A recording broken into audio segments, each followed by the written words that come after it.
now that vaccination has been, has been out.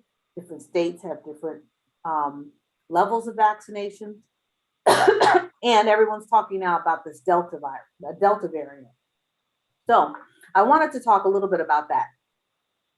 So the first thing I wanted to talk about is the fact of, just what is a variant, right? So when a virus or any virus gets into your body, you have over 1 trillion cells. So it multiplies and it infects the cells in your body. So as it multiplies, it actually has the opportunity to change a little bit so that it actually is a little bit better, either more infectious or gets into your cells more easily or causes more damage in some way, shape, or form. So the Delta variant is just that. There's been several variants. There was an alpha variant, a beta variant, I think a beta 2, and a delta. And there's also a delta plus. So the Delta variant is particularly infectious. If the regular COVID, if I was positive with the regular COVID, I might infect 2 or 3 people. With the Delta variant, I could infect 6 to 7. So just to give you an idea. The Delta variant is in the United States. Last month, it was about 2% of the cases. Now it's about 20% of the cases. If you have the Pfizer or the Moderna vaccine, or even those two have been the most tested, and you've had both vaccinations, you are protected. If you've had only one vaccine, you're protected about 33%. And then obviously you're not protected at all without any vaccination. Let me see. I wanted to kind of go over, the vaccines and who's most likely not to get vaccinated. So the South has lower vaccination rates, and also men have lower vaccination rates. And it's kind of unfortunate because men are most likely to get sick from this, and men are more likely to die from this. So that's a little bit of a background. Doris, I'm gonna have to get a glass of water. Can you give me just a second? Ahead. Yeah. Go ahead and do that. And we appreciate that. We understand that. And of course, as we have others to call in and come in, just be sure to save your questions. She's going to answer those questions for us this evening, and thank each of you for zooming in today. And also note of information for you. We are recording this via YouTube. So if you know someone they want to watch, if they don't want to just call into the Zoom, they can watch via YouTube as well as she presents this evening. So all right. Thank you, Dr. V. Yes. Thank you. So just a little bit about how to have conversations with people. I think it's important if people are hesitant getting the vaccine, but you just have a conversation with them about what's there for them. I mean, everyone has legitimate concerns, questions, and they ought to be addressed and actually given sort of the factual information. I think that we are going to see coming into the fall a divided America, one that's sort of protected from COVID-19 and one that actually dies from COVID-19. Currently, about 99.9% of the people that actually die from COVID-19 right now are unvaccinated people. So only the ones right now, about 0.1%, are dying that are vaccinated. So that's kind of a little bit of an overview. I know people probably have questions that sort of span the gamut. So why don't I actually just take questions and see what you all had some questions or concerns about? Okay, I want to start. There was got to find her. She was the first person on. Okay. And so the person from 601, if you want to present the first question this evening to Dr. V.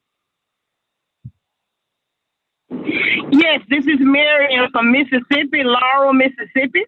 My question is, when we talk about individuals who have been vaccinated, and I just recently buried a cousin who was 55, and she was vaccinated, You know, her and her husband and her son. And so it kind of threw me for a loop, you know, because I know that she was one of those first people who was standing in the line first due to, you know, that's just who she was, you know, and it just threw me for a loop to know that a young, vibrant 55-year-old female, the same age I am, you know, we just buried her last week. And I don't know. I don't have answers for the family. They keep asking me. I keep telling them I'm just a social worker. I don't know. You need to ask a doctor. Right. Well, that's why I just wanted to ask you. I mean, I know you can't predict her case, but I just, you know, I heard you say about the 1%, you know, people do die who are vaccinated. And so I just wanted to hear your take on that. Yeah, so, well, a couple of things. One is my family is from Batesville, Mississippi, from Panola County. Yes, we are from Panola County. We always win the state championship, Doris. That's how come I bring it up. Good. She knows who we are. We always win the state championship for football. But that's right. Yes. But so a couple of things on that. I started the webinars specifically for my family, my broader family, but particularly for my family in Mississippi. So I want to talk about who's vaccinated and who have I seen die because they're unvaccinated. So the two people that get in trouble that I have seen that are vaccinated and still wind up in the ICU and very critical, transplant patients and patients with severe obesity. Now, I don't know if your family member fit into any of those categories. I personally have not seen anyone fully vaccinated who didn't fit one of those two categories who ended up dying from COVID fully vaccinated. I haven't seen anyone outside of those two categories, but that's just my experience. Does that answer your question, please? Yes, ma'am. She did suffer from obesity. You're correct. She did have the surgery, you know, to lose weight, and so she did struggle with that the majority of her life, all 55 years. Yes, ma'am. Yeah, that is, yep. And specifically, if people have a BMI over 40, when I say a BMI over 40, that's usually a woman that's over 200 pounds. Yeah, she was over 200. Yes, ma'am. Yep, there you go. That's it. Like, thank you so much. You're welcome. So yeah, it shouldn't deter you from getting vaccinated, but just people that are in that category ought to know that just because they get vaccinated, it may or may not confer the same amount of protection. And in transplant patients, and I'm not sure about obese patients, but at least in transplant patients, even if they have antibodies, it may or may not confer protection. And this is how come it's very important as we all reopen, that employers are not going to necessarily, I think they're not going to necessarily be able to demand everyone go back to work because you don't know people's situation, healthcare situations. But those are the two folks that get in trouble, even with vaccination. So, all right, great question. Next question. Okay. Nate, New Orleans, Nate. Nate, unmute, Nate. All right, here we go. I apologize. I'm mainly concerned because I have members of my family, especially my youngest daughter, who's fearful of being vaccinated, and she thinks that she can self-help or self-medicate depending on the situation at hand. And I can understand that with the seriousness of what's going on, I just don't see that happening. Is there any advice that I can give her? Yeah. So what is her concern? Have you had a conversation with her about it? When you consider our history as a people and Tuskegee and the syphilis and all of that other stuff, she's looking at history and thinking that, you know, it's us against them and certain people in a certain category are going to be profiting from this and other folks are not. It's just all up in the air in that area. Yeah, so you know, when people talk about history and they bring up the Tuskegee incident, I remind them that the Tuskegee Project was when we were not given the treatment. Okay. Now we're being offered the treatment, right? So it's exactly opposite, right? And also, I also remind them that if you actually look at what's happening right now, African Americans and Hispanics, because of COVID, have lost more life expectancy than they've lost since World War II. We have lost almost, I think Black men have almost lost 18 years of life expectancy, Black women around 15 years of life expectancy. So this is nothing to play with. One thing that you can do, does she have a doctor? Yes. Get her into her doctor to have the conversation. Okay. Yeah, get her in. Yeah, you need allies in this conversation. And she might not change your mind tomorrow. She might change your mind next week or next month. Just stay at it. Well, she just went and got a bachelor's degree, and she's married and raising a family, 3 children. And I'm fearful of her not neglecting the best thing that she can do, and Right. something happening where they're left without, Yeah, and that's a real possibility. I mean, there's been a lot of people that have been sort of orphaned and estranged because of COVID-19. Yeah. So yeah, I'd get her in to see her doctor, and I would just remind her that history talks about when we were not given the treatment. And then she goes biblical on me in reference to the mark of the beast and how we may be able to purchase food or not purchase food or survive. I mean, everything that she can possibly come up with, she throws at me in reference to her defense. Right. Yeah, I'd get her in to see her doctor. I would almost go with her, and then that way, she can have a discussion with her physician, because I find that, in speaking with a physician, sometimes those conversations kind of melt away. Okay, thank you very much. Yep. Thank you, Nate. And Brian Person, next up. Brian? Yeah, I'm sorry. I didn't have my hand raised. I was just listening. I don't really have a question at this point, but I'm sure I'm going to come up with one because I've seen Dr. Crowder for quite a while. So I'll just listen and stand by. All right. Okay, thank you. Let's see who has a hand up. Okay, so is that Sivan?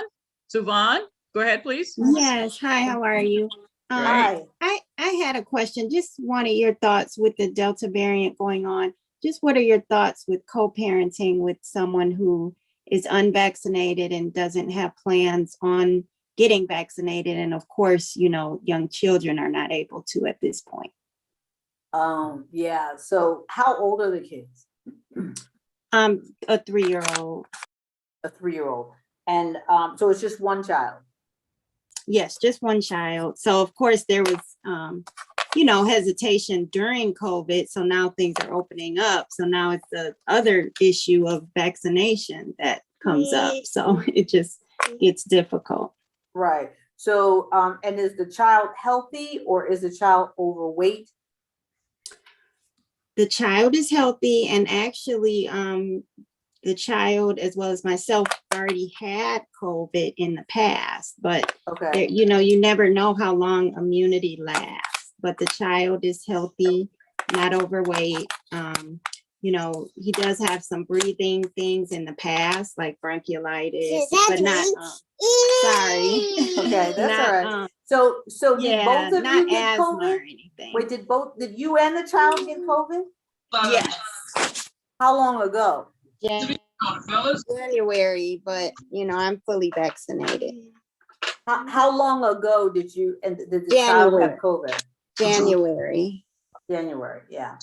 Yeah. So January to now, which is essentially June, you have immunity that hangs around for roughly about 90 days. Now after 90 days, it begins to wane. Most people, we don't know exactly when people lose immunity completely from having it.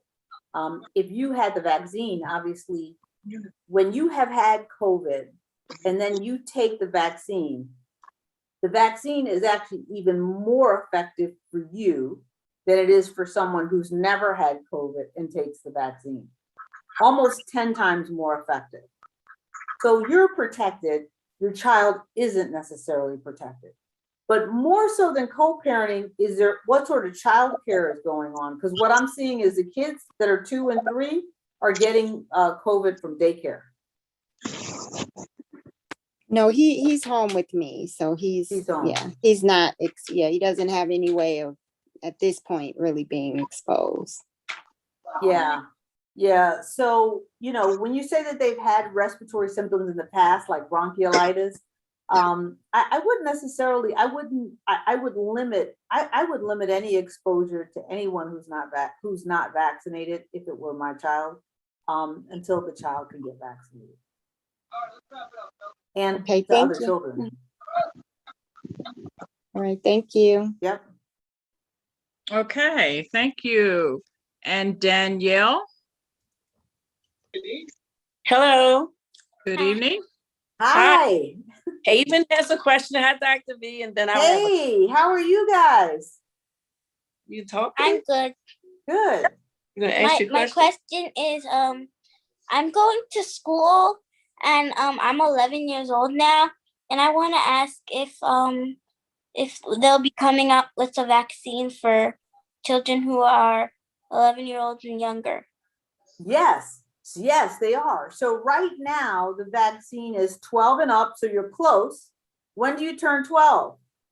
Next year. Oh, next year. Okay. All right. So the next group that will probably be approved will be the I think it's 3 to 12-year-olds or 4 or 5 to 12-year-olds, which would be your group.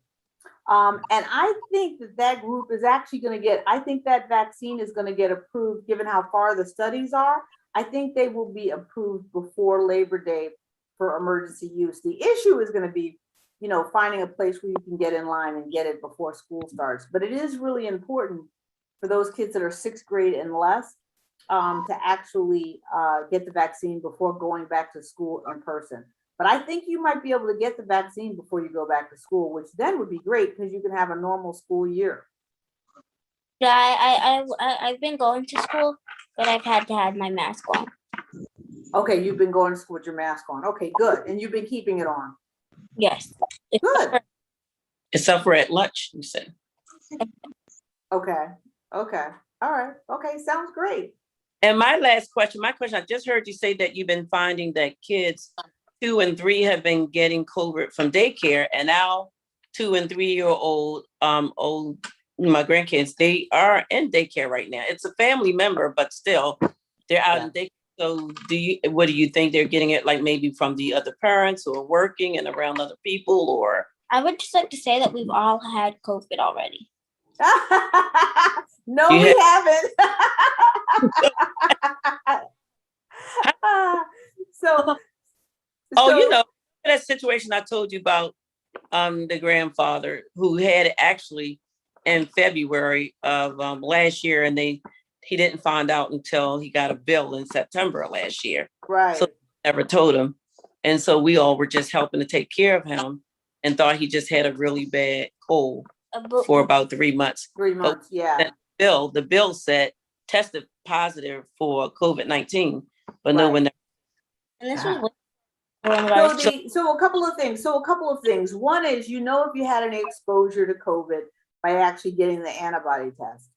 And the antibody test will tell you if you actually have been exposed to COVID. Now, there's a lot of people that have not been exposed to COVID.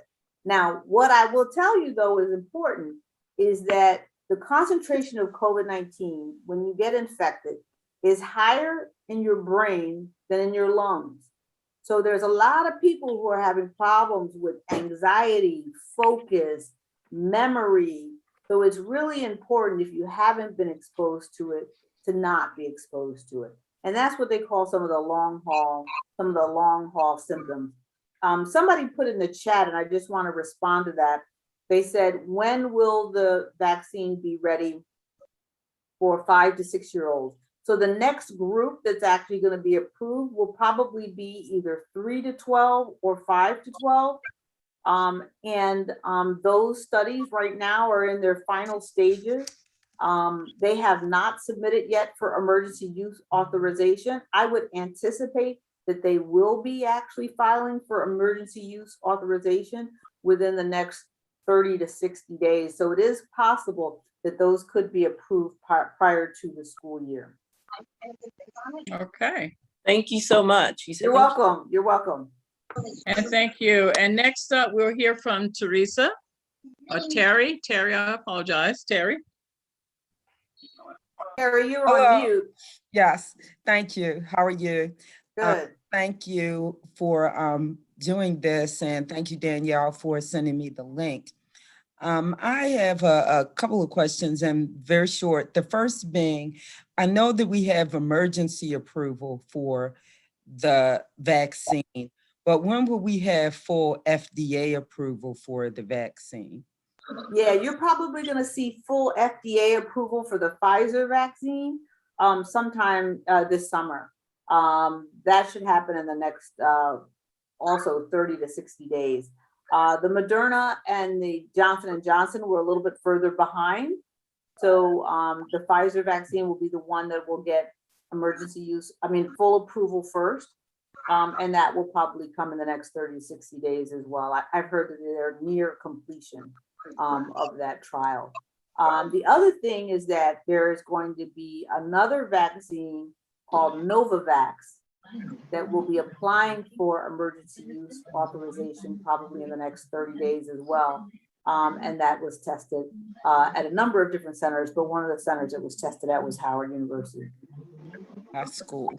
So anyway, but the other thing is somewhat of a comment and then the question with that. And I work with a lot of young people, and there is concern by both males and females that what the potential is for affecting their reproductive, affecting them reproductive wise, and what the long-term effects would be. And I'm hearing many of them saying that they would rather just be careful opposed to taking the vaccine, which I know some people have somewhat alluded to that on part of this conversation, and I've read it other places. Is there any in that regard? And is there anything that I could suggest folks read in order to urge these young people to really consider it? Well, it's interesting. Whenever I hear this comment or this concern, it's always really astonishing to me, because I was like, the thing that's going to damage your reproductive organs is COVID, is the COVID infection. Many people, particularly men, after COVID infections are impotent because of the impact of what COVID does to, inflammation throughout your body. So I tell people, you're more likely to have problems with your reproductive organs with a COVID infection rather than with a COVID-19 infection. As far as, just being careful, I really don't think it's possible for people to really use their mask and socially distance for the rest of their lives. At the end of the day, we are all going to be, one thing that Danielle's daughter said is true. We are eventually all going to be exposed to this virus. So the issue is, are you exposed to this virus as a vaccinated person or as an unvaccinated person? Because we are all going to be exposed to this virus. Does that answer your question? Yes, it does. Thank you. Did you have another comment behind the question? You did not. I So did Dr. not. V, thank you for that. Dr. V, in the chat, the question is, can Danielle's family sue the hospital for not telling them he had COVID? Can they could all have been infected, Dr. Myers. Yeah, so one is, I don't know the specifics of it, whether or not he was told that he had it, or whether or not anyone got infected as a result of it. So, you have to kind of, anytime you're talking about medical, legal malpractice things, you have to actually go over, what were the damages? Did someone die as a result of it? There has to be, some type of, we withheld the information as opposed to maybe we didn't know, right? And so without knowing the specifics of it, I don't know. So what I can say though, he didn't know, and everybody did get sick. But everybody just thought they caught the flu from him. Even the kids, the baby got sick and had RSV with it, and So he did know that he had COVID? No, he didn't know. He just thought he had a really bad flu. And I remember we had to take him to the emergency room. And so they did the test and didn't tell him the results? They must have never, he didn't, when he got a bill, this happened in February before they even started talking about COVID. And that's why we all real bad flu. He had it for like 3.5 Oh, weeks. yeah, And yeah. her husband got sick. And then when they got sick, I kept the kids and the baby got sick, but they were starting to feel a little better a week later. So I took the baby, he got sick, and the other, but everybody did get sick. And I was poor, kept doing a lot of coughing for like 2 weeks straight. So when did he get the antibody? When did he find out he had been positive? March or April? September when he got a bill. September when he got a bill. So when he was in the hospital in February, they did do the test. No, we didn't know that. We just took him there, left him, he came out. Right, but I'm saying in retrospect, you found out they did the test. Right, they must have done the test. Yeah, in retrospect, you found out they did the test. Yeah, yeah. I mean, it's hard to. But we didn't find out until he got the bill. And he said, "Why is this bill saying I had COVID-19?" And I knew about COVID-19 then. So, yeah, it's hard to say because February was really the beginning of it. I think the first case in the United States was sometime in the beginning of January, if I remember correctly. So the beginning of February was really the beginning of it. I'm kind of even surprised he was even tested, really, to be quite honest. Or maybe they had a swab. Sometimes they'll have a swab left over. And then, a month later, when they realize that we're in the midst of a pandemic, they will go back and actually perform tests on samples that they already have. But it's kind of hard when a pandemic first begins. If you kind of look at, how malaria and HIV and TB operate, when a pandemic first begins, you're always in a situation where you don't have a lot of information. So it's very hard to hold hospitals responsible for something at the very beginning of a pandemic. Mitch, your question, please. Yeah, hello. Thank you very much for calling, Romy. And hey, Dr. V, how are you? Good. You probably can guess the questions I'm going to ask, but I don't understand in this day and age with monoclonal antibodies and a couple of other drugs that have been very effective against COVID, why are people still dying from it? What is going on? I mean, very good question. Yeah. So very good question. And I got another one after this. Okay. All right. So monoclonal antibodies are antibodies that come from people who have had COVID. And also they have been created in a lab with a rat. And it's a combination of the two. And they are used and given to people who have COVID-19 during the early stages of their infection. So monoclonal antibodies, when they work, can decrease your likelihood of being hospitalized by 70%.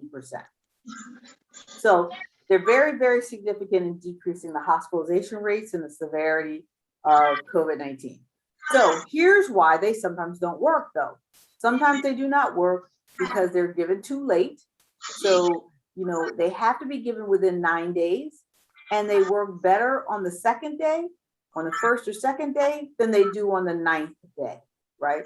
So that's one thing. People coming in late, not realizing they're positive till late. Some people find out they're positive and they wait to see if they have symptoms, which is the absolute wrong thing to do.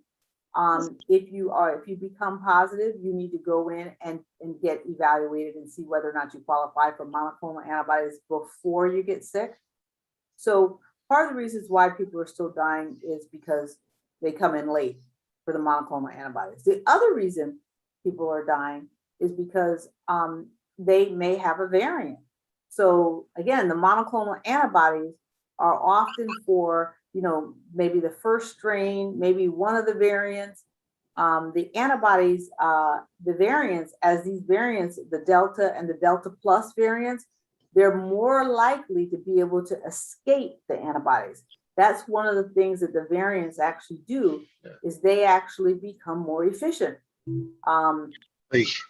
So that is the other reason why you're seeing people still die of COVID-19. And then some people don't get the antibodies at all. And what about the other drugs that are out, like ivermectin and I heard there are a couple other drugs. And then also, where's FDA in allowing everybody to get monoclonals? Because if it were me, regardless of my health, unless my doc said otherwise and had reason, I want the antibodies. I don't care Right. about any of the criteria. Right. So they have expanded the monoclonal antibodies criteria significantly. Now I believe that you can get it if you're over 12.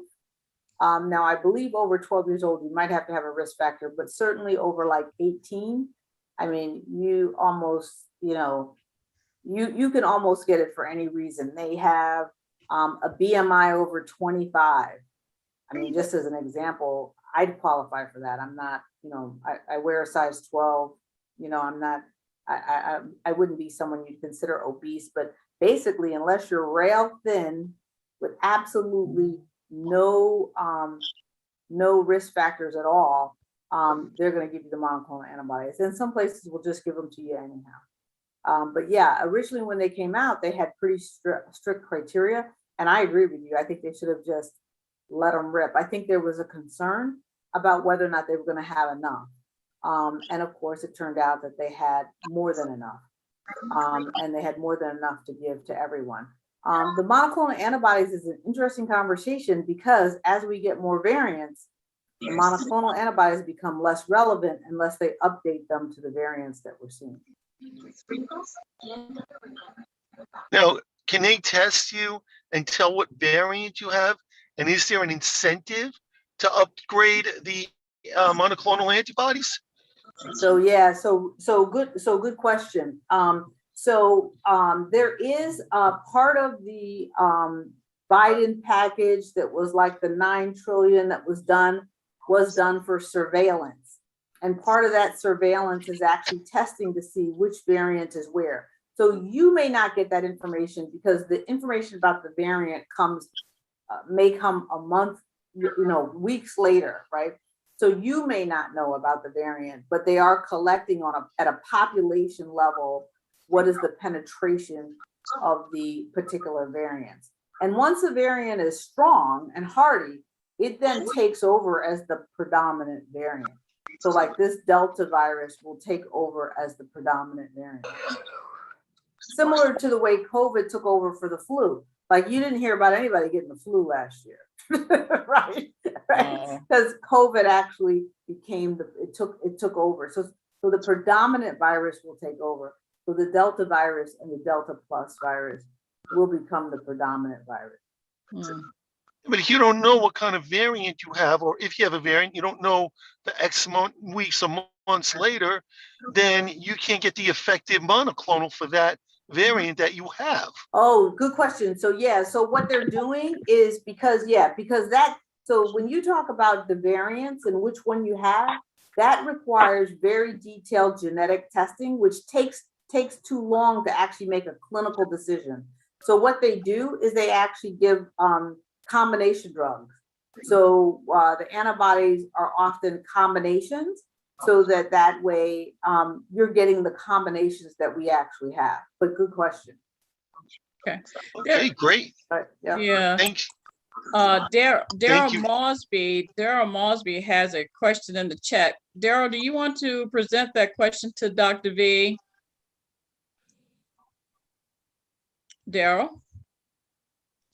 So I guess he's on mute maybe, but he said he doesn't have a mic. Oh, is that what it is? Okay, Then he says that, Dr. V, you can read this question. So it's my 15-year-old, my wife and myself have been fully vaccinated, but my 11-year-old has not. She is very high risk.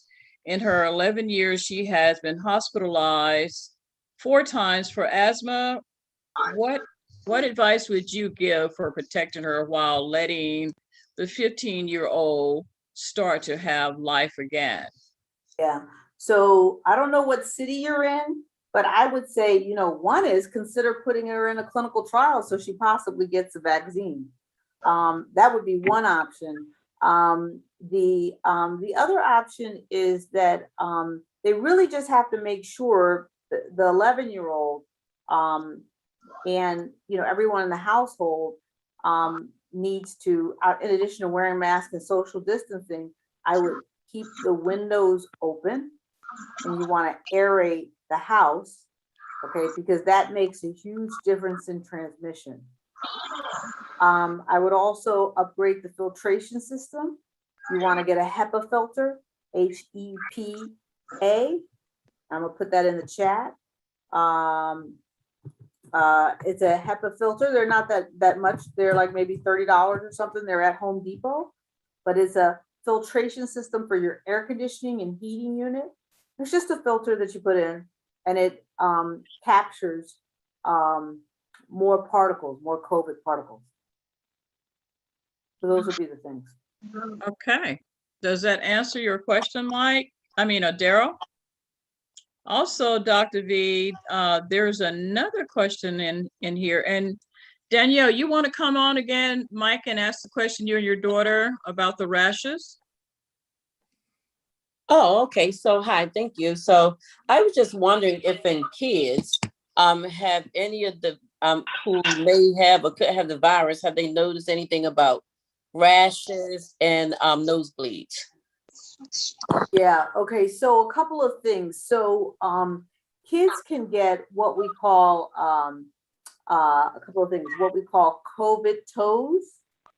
And it's basically like a vasculitis. And so it looks like little tiny red dots and swelling. And it can be in their toes, it can be in their fingers. Sometimes they also get it on their tongue. So children can get almost like a vasculitis. I don't know of anybody getting actually nosebleeds associated with COVID in children. Okay, thank you. Oh, and one more thing, traveling, and I'm going to stay in a hotel overnight. Do you think I should take, would it behoove me to take my HEPA filter with me and sit it in the hotel after I spray it down with 2 cans of Lysol? So that's the other thing, Daryl. So there are portable filters. Do you have one that you can show, Danielle? Do you have yours that you can show? Oh, well, it's not portable. It's okay. Okay, all right. I have a canister filter that's about like this, about this big. And I actually put it in my suitcase. And if I'm traveling, I take it with me. I put the filter on and I leave the room and I come back in about an hour. So I do that in addition to actually keeping the room open. I bought my filter, which has a HEPA filter in it, my portable filter, air filter, for about $60 on Amazon. I have a question. Use that and keep the windows open. And then I also, any sort of knobs or remote control, toilet flush, all the things that you touch, microwave buttons, I clean all of that stuff. Okay. Thank you. May I ask a question? Oh, okay, Doc. Oh, Minister Mosley, sure, by all means, go ahead, please. Good evening. First of all, Doris, I don't know what the heck is going on with my Zoom thing. I've been trying for a long time and couldn't get it to working right tonight. But the question I wanted to ask, did she say HEPA sulfur? HEPA Dr. filter. V. So let me put it in, I'm going to put it in the chat. He can't see it, but you spell it out to him. He can't see it. Yeah, okay, like H like in happy, E like in elephant. That's what I thought. Okay, it's what I thought. But I never heard of that. And A like an apple filter. I never heard of that before. Well, that's the purpose of this evening. I see. Okay. Well, I'm educated. Right. Okay, so I want to give an opportunity for someone else. Terry, you have another question. Your hand is still up. Terry, you're on mute. I do. Oh, yes. I was holding out until anybody else had a question. Okay. I have another, but I can wait if someone else has one. Okay, well, let me check and see, and we'll return to you then. Let me see if Sally, you were on. Do you have a question? Dr. Childs, do you have a question? No, I'm fine. Okay, who is that? Dr. Baskerville, do you have a question? No. Or comment? Very informative. I just wrote down HEPA filter. I don't have one, but I will tomorrow. Likewise here. Thank you. Let's see who else. Sheikis Loretta, you have a question or comment? Thank you. Good evening. No, I don't have a question. Comment? Very informative. I'm being informed. Thank Okay. you. We've got All right. Brian with a question. Where is Ryan? Okay, go ahead, Brian. please. Brian, okay, go ahead, please.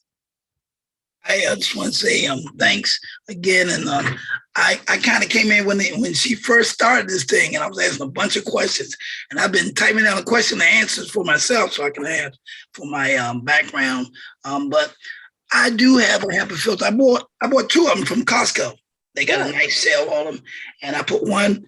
I have a 3-story house. I got one downstairs and I got one upstairs. And I asked my boss, I asked my director, because we were working like three days a week when we went back full stream about 2 months ago, like 3 days a week. Then we went every day. And I was saying, we need to, instead of having these this money we have with these cards, we need to invest in these HEPA filters in the building. Right. He was talking, I said, it should be coming up because we're going to start having interns come in. We do outreach for people and stuff. You heard me? Have they put them in there? No. Are they thinking? No. And I was thinking, like, this is not real cool because I don't feel comfortable. Right. So, I mentioned that. So I'm glad she said that. Yeah, definitely. That's really, really important. And it's cheap. Yeah. Yeah, how much did you pay for yours? Well, I have a mid-sized one that comes up to my waist. I still didn't pay no more than like $180 or something. But who cares? If my life is concerned, I don't care if it's 1,000. How much am I worth? The ones that go into your heating and air conditioning, the square filters they're like $30. Oh, they have those at Home Depot? Yeah, they have those like at Home Depot. Yeah. I need to go. Yeah, when you said that, I said let me go pick up one of those for the home as well. Thank you. Yeah. Yep. You're welcome. Okay. So let me find out. Theodore.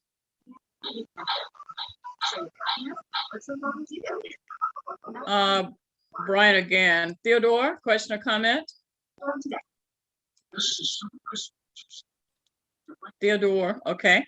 There is a question in the chat, Dr. V. We have considered a trial, but we would not know if she would get the vaccine or the placebo, or didn't want to then act as if she is vaccinated. Yeah, that is one of the issues. You are 50-50 on your chance to get the vaccine or not get the vaccine. Now, there are some trials, what they call crossover trials, where you may not, if you don't get the vaccine, then they cross people over, and the ones that didn't get the vaccine then may get the vaccine a month or two later. But no, that is one of the issues with the trial. You can't. So best to just be careful for the next 2 months. You'll probably see that vaccine become available in the next 2 months for somebody in her age group. Okay, let's see if there's another. Okay, is there another question or comment? Terry, we can return to you now. Oh, not a problem. So I work at a university, and so all of my students, my doctoral students, all of them, my undergraduates, we have conversations always about this, and particularly now that I'm working with them and our incoming students who are looking to stay on campus, that everybody wants a single room now, which is really very interesting because of the issues around COVID. And some of our older residence halls, most of them do have air, but all of them do not. We're dealing now with, in Maryland, obviously the cicadas, and when we say open the windows, then how do you balance that out when it comes to like we actually, we're still working virtually, and purchasing things. I've been looking to purchase some of those HEPA filters, like the mid-sized ones are like $60 or $70. I've been looking at those, but what are some other things that we could do? Because at university, some students will be exempt from taking the COVID vaccine. Not many, but some, if they have pre-existing conditions or if they have a reason for due to religious reasons. So we have all of these folks who will possibly not take the vaccine. And then we're also in a state where everybody doesn't have to wear a mask. So I'm saying all of this to say, prefacing it with, when will we actually get back to some level of normalcy? Because there's so many other variables that we have to consider that actually seems to be taking us a step back opposed to helping us out in the long run too. Yeah, so what do you consider to be normal? I guess in my opinion, I don't believe we'll ever get back to what we knew prior to COVID. So normalcy to me, and again, working in higher ed, is students feeling free to go in and out of one another's rooms, people being in close proximity when they're in study groups, folks feeling comfortable sharing a room with somebody that they do not know, and sharing bathroom facilities with folks they don't know. You know, and just doing regular cleaning, but not the constant, almost anal. And I mean, and I'm saying this for myself too, using 2 and 3 cans of Lysol spray and getting up in the morning, to ensure that we can buy as many cans as we can so that we can come out to people, that kind of thing. It really, when students are coming back and they have other matters to deal with, and then this other piece of life just totally different, just really is difficult to help them work through. So just wondering. Yeah, so let me actually share with you a little bit like from another pandemic, right? Right, because pandemics have a way of kind of resetting things, okay? So you and I both remember when there was no HIV. You remember when there was no HIV, right? Okay, all right. So remember kind of how people were and what people did, right? Right? We've never gone back to normal, right? How people actually approach their sexuality, how they actually approach birth control, condom use, all of that has changed and remain changed, right? And will remain changed moving forward, right? So similarly for COVID, there's going to be a component of this that is not going to go away, right? That now, do I think that people will be wiping down and cleaning for the rest of their lives? No, right? I think that there are some things that are going to go away. I'm not sure if we're ever going to really see buffets come back. I think buffets are essentially gone, right? We may not see handshakes come back.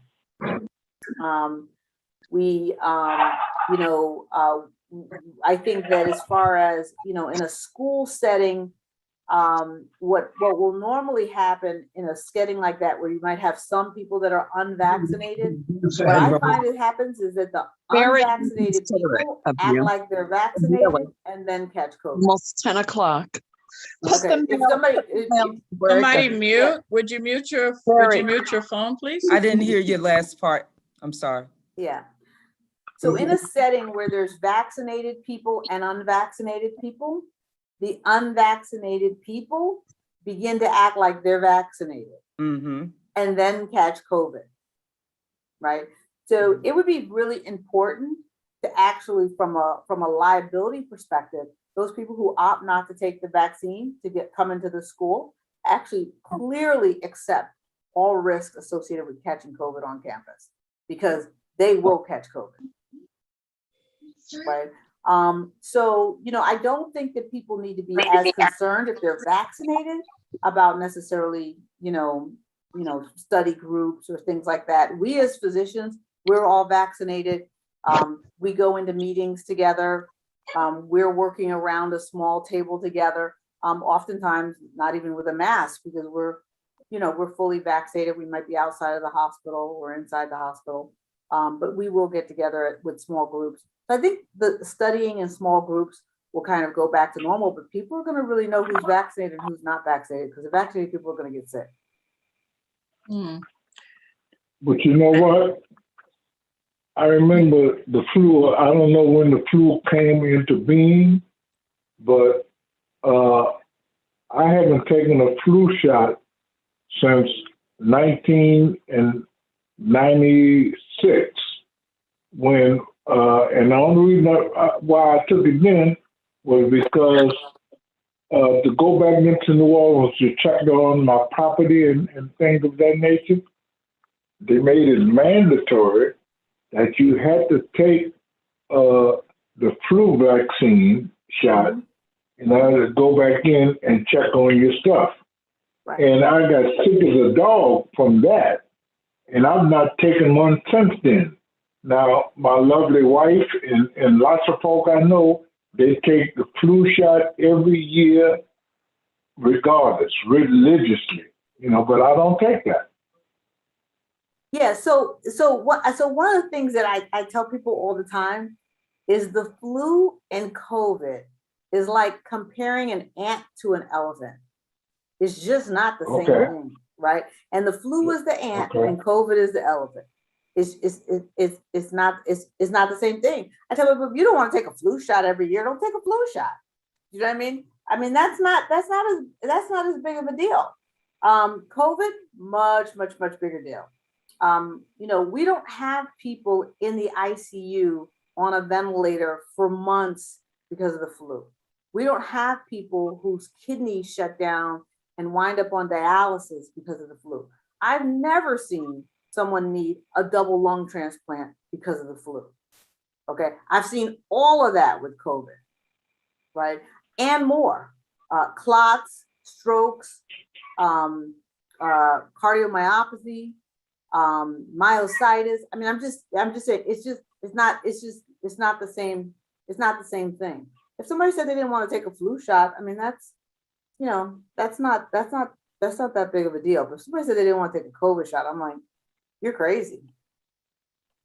And I'm not trying to contradict you, sister. Right. I just was wondering, since we were talking, since it was mentioned that will we ever get back to any kind of normalcy? I just wondered if with COVID, if it will ever come a time when it will become as minimal, if that's a word, as the flu is now. Oh, so now that's something different. So yes, I do. Yes. So that's a different question. So I'm going to go back to HIV. Remember when HIV came out, it was almost like a death sentence. Now people live their entire lives HIV positive. So that is also part of how a pandemic operates, that it sort of morphs into like a chronic disease that is milder, right? And so I do believe we will see that. I do believe that we will see COVID-19, first, either most people are going to be vaccinated or most people will have had it. There's going to be very few, what I would call COVID natives, you know what I mean, who've never been exposed to it. But I do believe it is going to be something that almost becomes almost like, oh, you got COVID, you got a sniffles and some coughs because you were vaccinated. So I do think it will become a more milder disease as we move further along. So great question. And I have one more question, and I'll be quiet. Okay. I was shocked to find out that this was not the first pandemic that this country has ever had. Right. It is said that way back, I guess after World War I or before World War I, there was a pandemic that was, very serious back then. And I don't know what the situation was, what it was called, how it got to be down to where people just wasn't being sick from it, but it had happened before. Mm-hmm. Yes. So that was the Spanish flu. So So let me first describe to you guys so that everyone knows what is a pandemic, okay? Because cancer is not a pandemic, right? A pandemic is an infection that spreads across multiple countries and continents, right? And usually when it first comes out, there is no particular cure to it, okay? So the Spanish flu was a pandemic, malaria was a pandemic, polio was a pandemic, tuberculosis was a pandemic, HIV was a pandemic, and now COVID-19 is a pandemic, right? Yes, So indeed. those are all the different pandemics that we have actually gone through. And some of them have what they call a zoonotic origin, meaning that they came from some interaction with wild animals, and some of them do not, right? So that's kind of what a pandemic. So we've gone through pandemics before. This is not, and it will not be the last one. So I think it's really important that we actually really learn lessons from this. And somebody wants to know the name of the filter again. It's in Yes, the and chat. Danielle, thank you for she just put it in the chat. Yeah. Okay. Dr. Myers, would you like to speak? You made a comment in here. So would you like to speak? We'd like to hear from you. Would you please speak to us regarding Dr. V and Danielle's work? I don't think I can. Let me see. Can you hear me? We hear you very well. Please proceed. Oh, okay. Yes. Well, I just wanted to applaud Dr. V with the work that she's done with these webinars for the past year. It's just been amazing.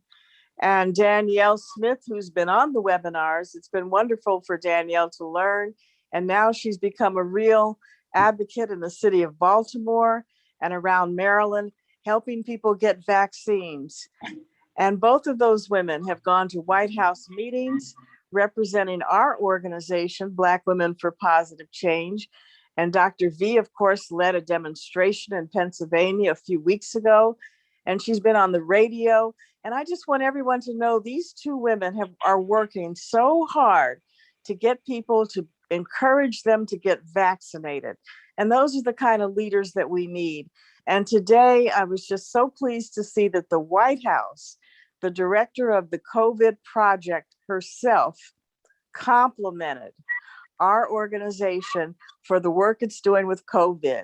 And although she didn't call out their names, Dr. V and Danielle Smith, that's who she was talking about. So thank you both for all that you're doing. We're real proud of you, and our community is healthier as a result of the work that you've done. Thank you. I didn't know that they did that. Thank you. Dr. V, I was listening and they announced all the great work and even some of the things that we have done.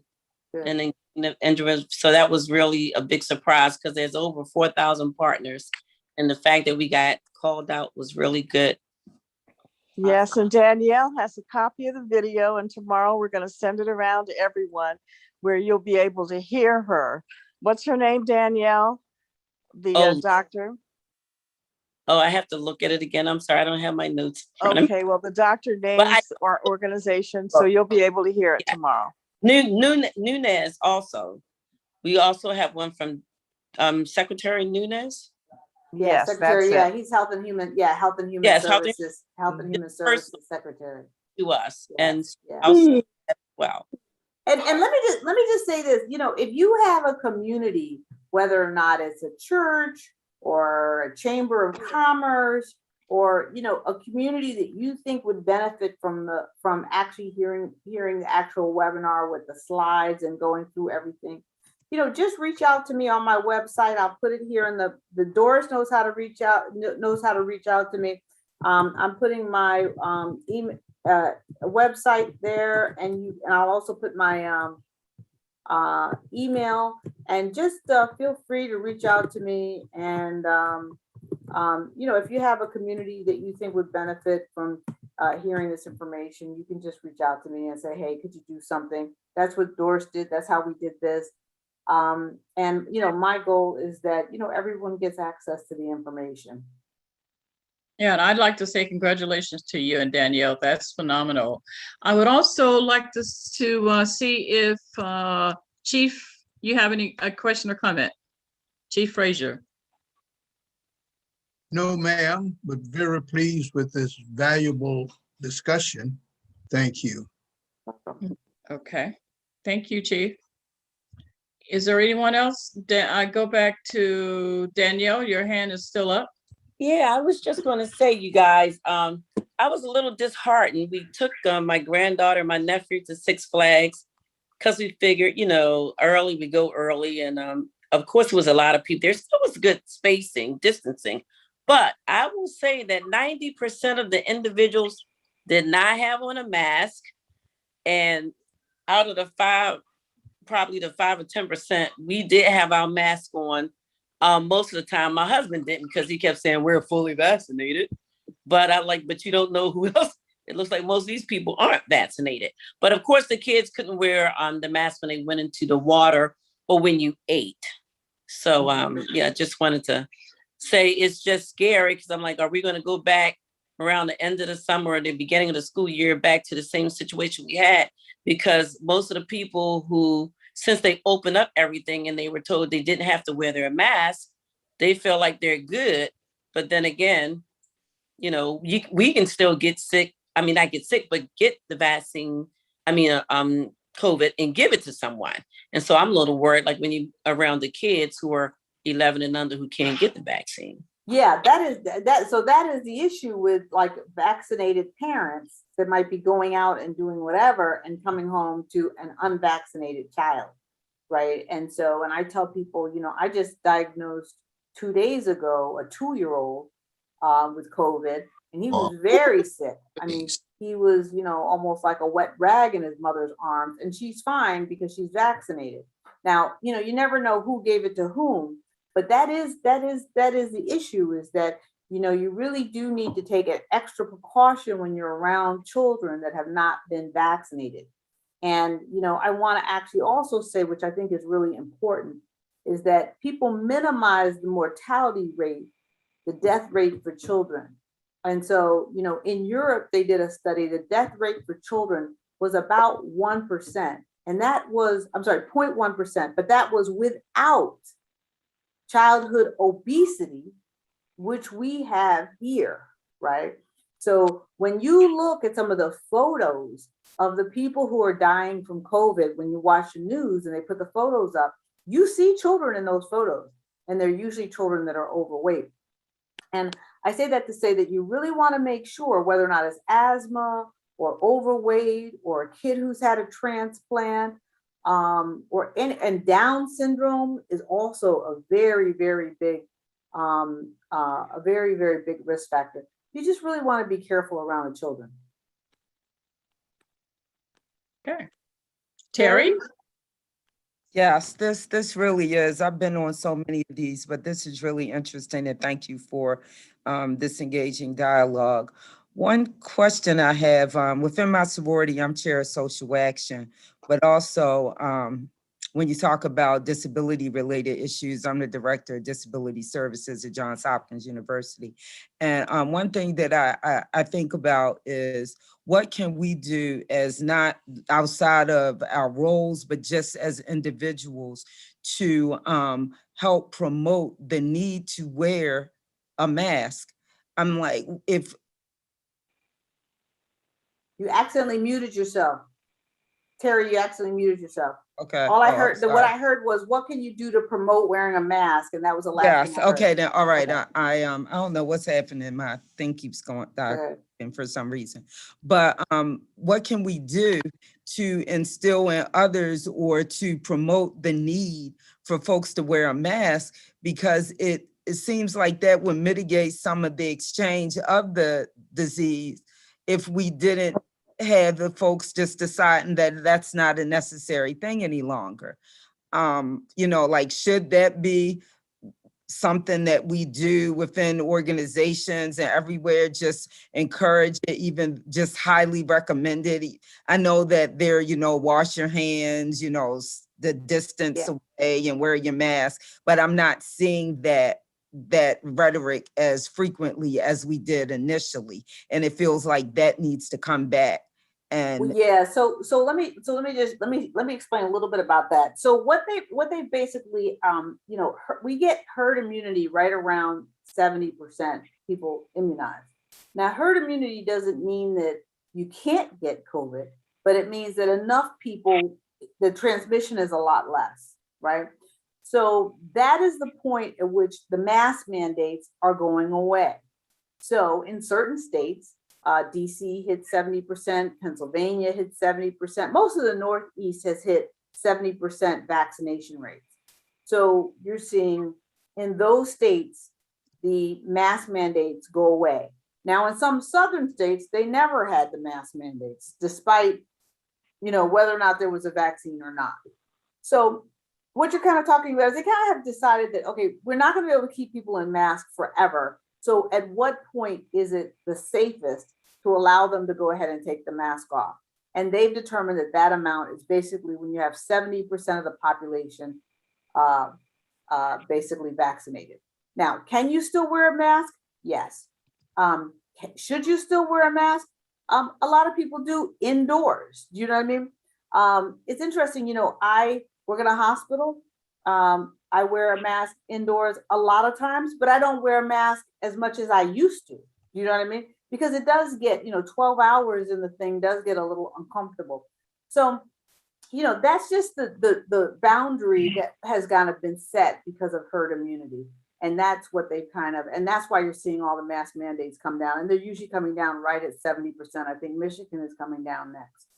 So that's basically, now, if I was somebody who was unvaccinated, or I had a transplant, or I was overweight, I would ask people, would you please wear, I can't go into the room unless everyone is masked. I personally would put it out there to protect myself. But I think some people are kind of, you've got a lot of disbelievers, which is what we had with the Spanish flu, tuberculosis, HIV, and all the other pandemics that we've had. You do have disbelievers. So I hope that answered your question. Okay. Okay. Is there anyone else who has a question for Dr. V? Yeah, this is Mitch again. Can I ask a follow-up question with the Sure, Mitch. Awesome, appreciate you. Dr. V, I just want to combine the two questions that were answered, or asked rather. So there is, if I'm vaccinated, as you know, and I go and do my daily activities, there is a risk that I will have the COVID-19 virus in my body, at which point, if I don't have a mask on, I could then give it to other people. Is that correct? Correct. So what happens is don't have it in your body, you have it in your nasal pharynx area, oral mucosa nasal pharynx area. And when you're vaccinated, you secrete it for a shorter period of time than someone who's unvaccinated. And you also secrete fewer COVID particles. So you're infectious, so you can infect other people, but you're not going to infect other people like someone who's completely unvaccinated. Okay, got it. And how long am I contagious, for lack of a better word? So interestingly, we've been doing interesting. The order of magnitude. So just going to give you order of magnitude. Somebody who's not vaccinated can actually shed virus for up to about 21 days. Someone who is vaccinated, you're talking about 2 to 4 days. Well, that's considerable. It is considerable. Yeah, it is considerable. That's a reason to get a vaccine right then and there. If that's right, exactly. And that's proven data. Yes. Okay. Yes. Yes. That's fascinating. Yeah. And so if you never know if you're like, I could have the vaccine, I could have the virus in me right now, not have a clue. Correct. And you'd be a lot of people are asymptomatic. So for instance, they had a cruise, Royal Caribbean had a cruise, and everyone on the cruise was vaccinated. Well, there were 3 people who were positive for COVID. So they quarantined them, but they never got sick because they were vaccinated. So yes, if you got tested regularly, you could possibly pop up and be positive. Now, is outdoors. Would you agree with me that if you're outdoors, unless you're wall-to-wall people, that having a mask on is kind of is unnecessary? Correct. Absolutely. If you're outdoors, you don't need to have a mask on, assuming you're not like, at some big crowded concert or, you know what I mean? That sort of thing. But outdoors, you're fine. Okay, just indoors. Yep. Okay. Yeah, indoors is the issue. I am complete. Thank you. All right, you're welcome. You're welcome. Thanks so much. And there's a question in the chat, Dr. V. I take it that AIDS is a pandemic as well. I think you mentioned, I don't know if you mentioned that. Correct. And Ebola was one too, right? And Ebola, correct. Yeah. Yes, Ebola was one as well. Mm-hmm. Yes. That's So why I said there- there's been a lot of them. People act like, oh my gosh, we've never had a pandemic before. Yeah, we have. Now, a lot of times what happens is we may not, it may not have the same worldwide. And so was SARS. So was MERS. Those were other pandemics. So, this one was particularly deadly and also impacted the entire world, like HIV and AIDS. Yeah. Is there another question? So I'm just going to say this one thing, and I know we're going to hang up after this. I'm sorry. So I know we're saying it's okay to be outside without the mask now, and we don't know if everyone's vaccinated or not vaccinated. But if it was airborne and we could get it and we had to stay 6 feet away, and now we don't need the mask, and as long as we're outside, is it still not an airborne? Well, it's airborne, but what happens is you have so many particles in the air, it gets diluted to the point where it actually, like, you would really have to be right up on me to actually really make a difference. Like if we were kissing or hugging outdoors, yes, that would be problematic, right?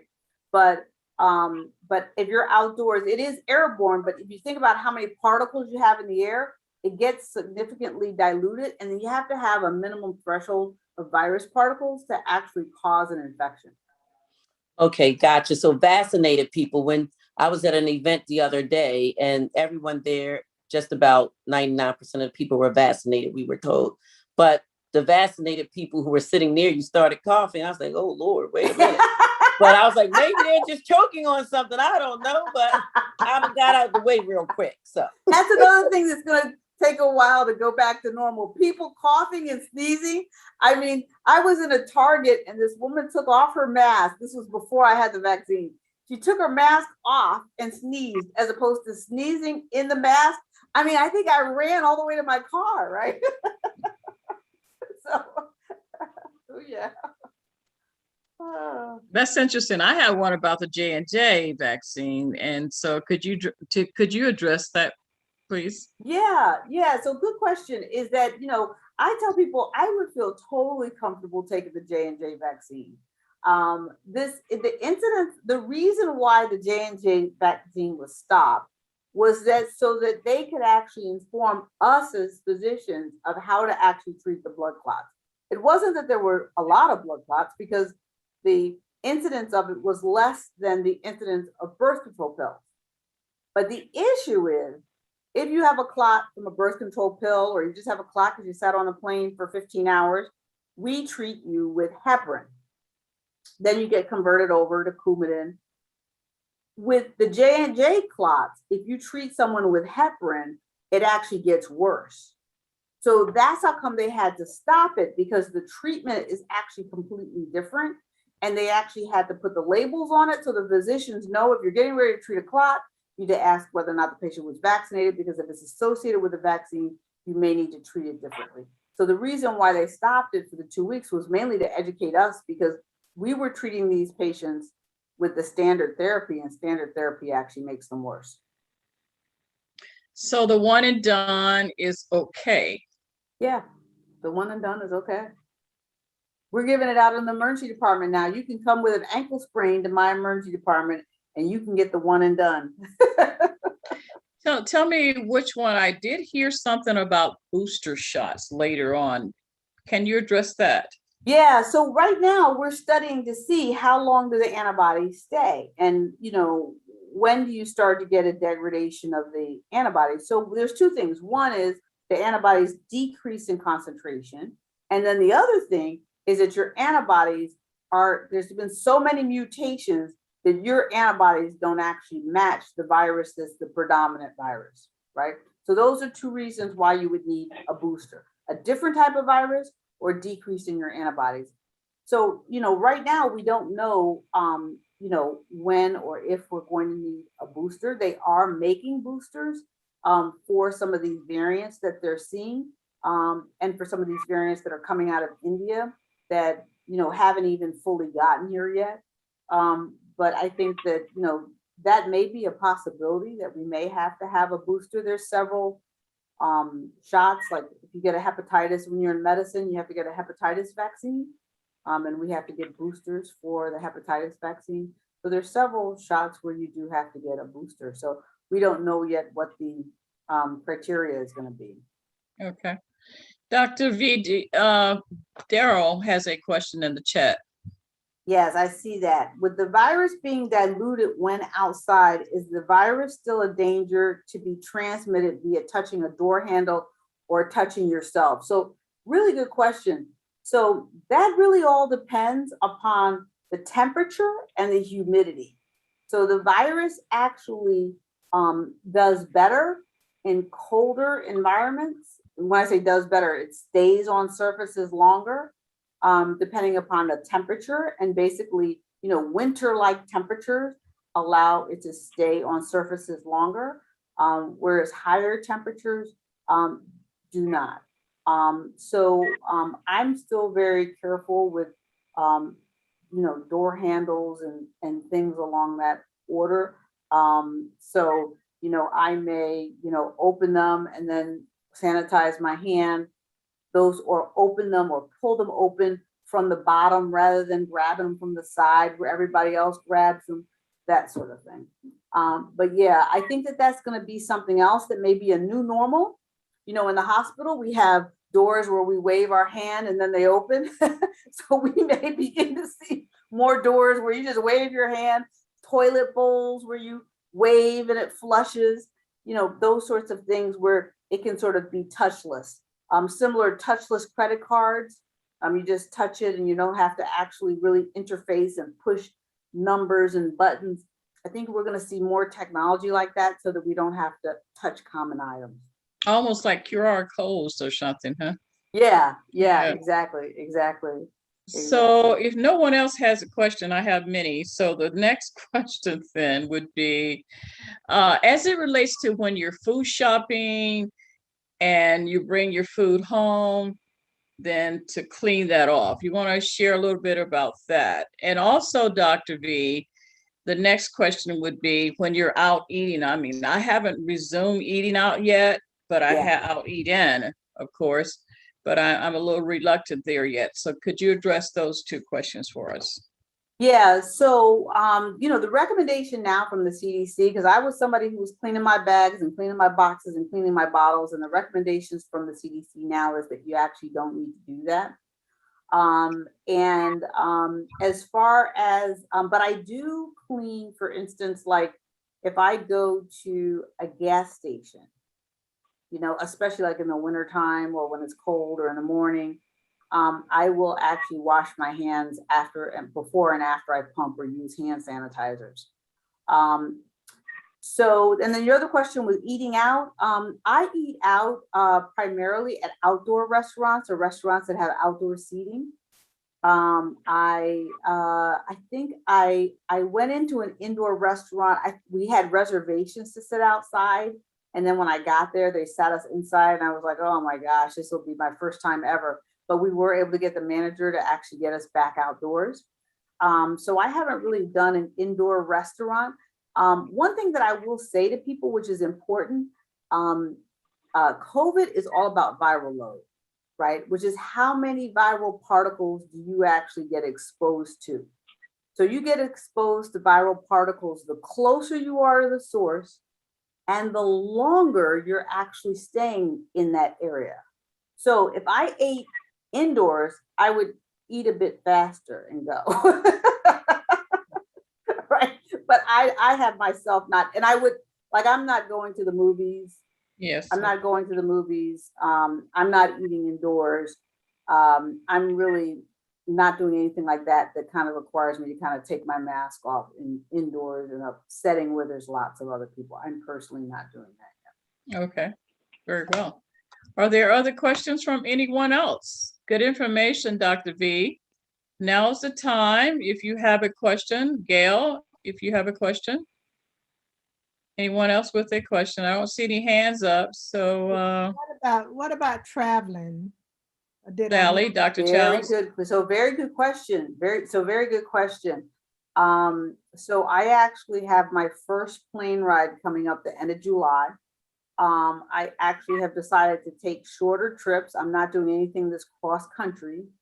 I am keeping my mask on from the time I hit the door of the airport, including the time I wait for the plane, including the time I get on the plane, and until I get off the plane and get out of the airport. So I'm not drinking any water at the airport, eating any food at the airport. I'm not doing anything like that. That's me personally. That's what I'm doing. You know, one of the things is airline travel and metro are always, and railroads are always a big source of infection during pandemics, which is, you know, what happened with this pandemic as well. There were a lot of Canada tracked how many people on flights were infected, and when you see the numbers, it was really high. I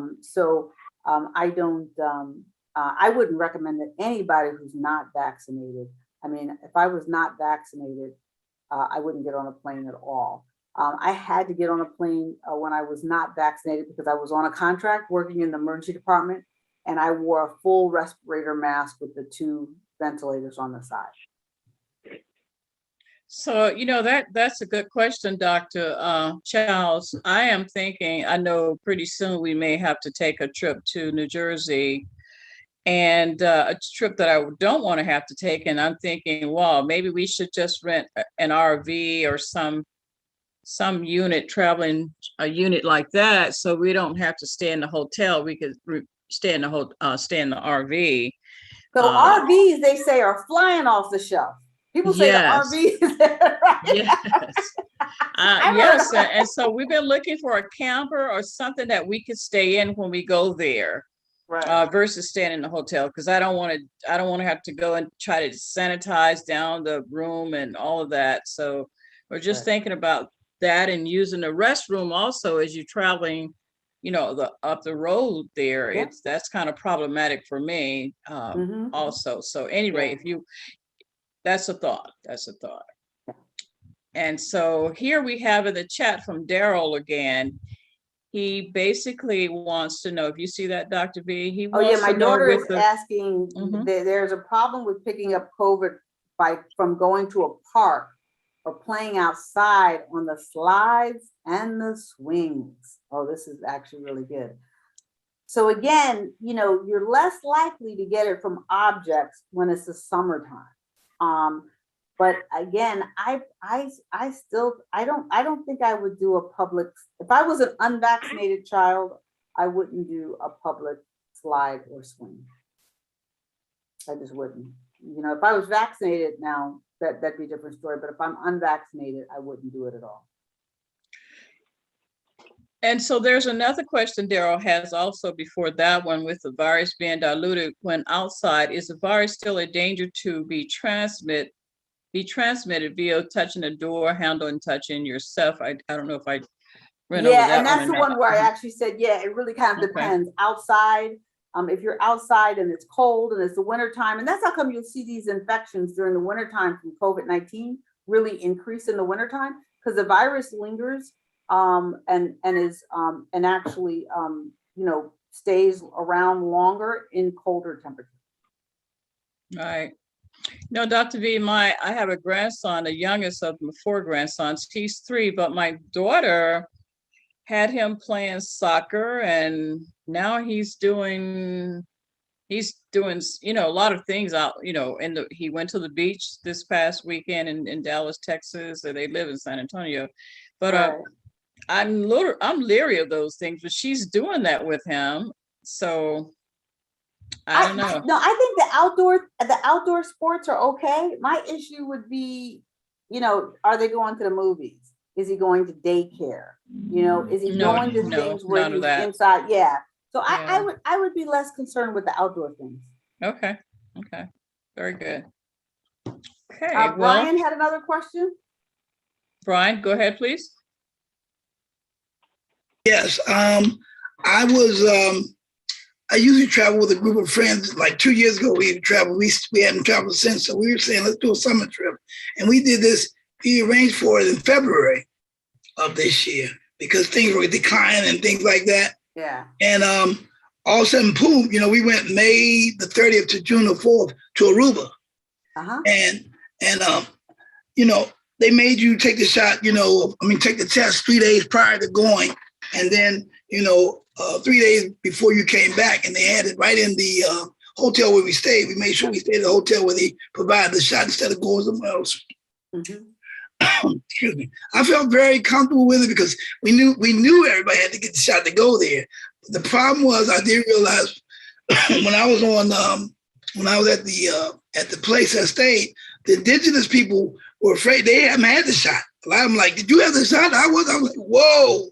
And there was services and everything. So, of course, we kept our masks. You had to have your mask at the hotel and all that. But I realized that probably most of the folks there hadn't had it because, they're in a different type of country than we are. So that was, it was a little nerve wracking, but I came back, and everything's fine. I haven't had any problems. Or there's another guy that went. And you're vaccinated though, right?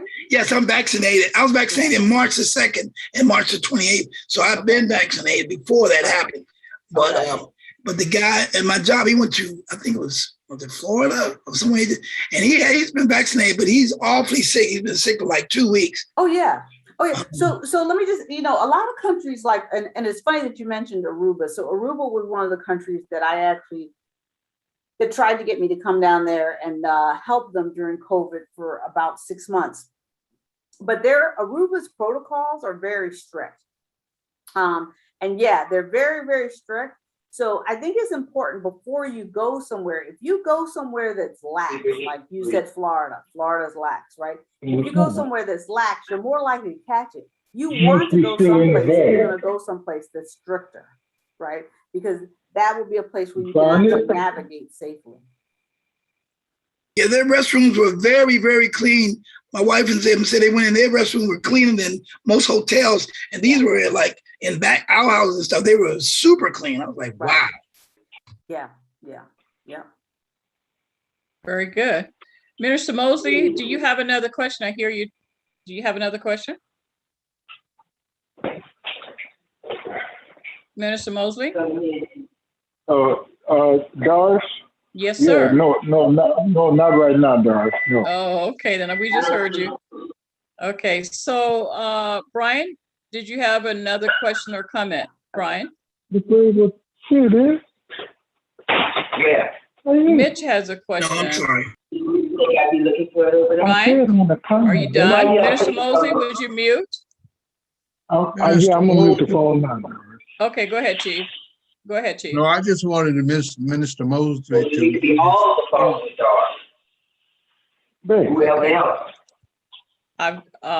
Thank you. I don't know that he's aware. Are you able to mute? Sometimes you're able to mute him. Are you able to mute him? Yes.